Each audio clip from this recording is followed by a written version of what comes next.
Let's say you woke up one morning and heard the following on the news. X country has collapsed economically. We all tend to think that this news concerns only that country, but that's not really the case. When any nation experiences an economic collapse, it is never alone. Think of it like a domino. When X country falls, it begins to knock down the pieces beside it. Economic collapse is a multi-layered crisis that emerges when banks fail, the currency begins to crash, the government can no longer pay its debts, or the financial system freezes. But the true power of a collapse does not appear inside the country where it starts. It appears the moment it spreads outward. Because the modern world is one whole, the financial system is interconnected, supply chains are interconnected, energy prices are interconnected, investment flows are interconnected. A fracture in one place can affect an economy thousands of kilometers away.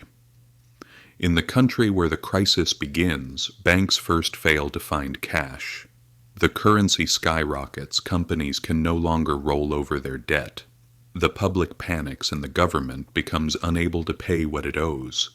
But the real danger is not here. The real danger is that this collapse crosses borders and begins to spread. This spread occurs through three main channels. The first is financial contagion.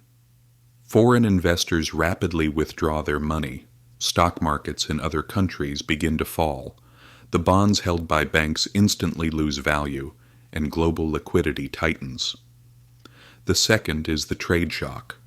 The collapsed country can no longer make purchases, exporters lose income, and the trade chain between states breaks. If this country is a key supplier of critical products such as oil, minerals, grain, or microchips, the impact spreads across the entire world. The third channel is the crisis of confidence. In economics, the most dangerous thing is trust. Once it is lost, it is very difficult to regain. Investors flee from every country they perceive as risky, and the crisis begins to spread further. History has shown us this movie many times before. In 2008, the collapse of a single bank in the United States caused millions of people around the world to lose their jobs, homes, and futures. The 1997 Asian financial crisis started in Thailand, but toppled the entire region from South Korea to Indonesia. The Great Depression of 1930 began with a stock market crash in America, jumped to the European banking system, and ultimately created massive global unemployment, political crises, and even wars. I will explain all of these in detail in future videos. History's message was clear. When a collapse happens, it is never, ever alone. Today the world is far more fragile than before.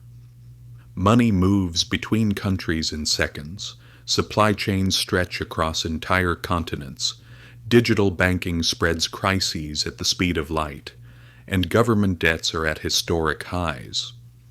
This means a modern collapse can spread much faster and produce much harsher outcomes than those in the 1930s or 2008.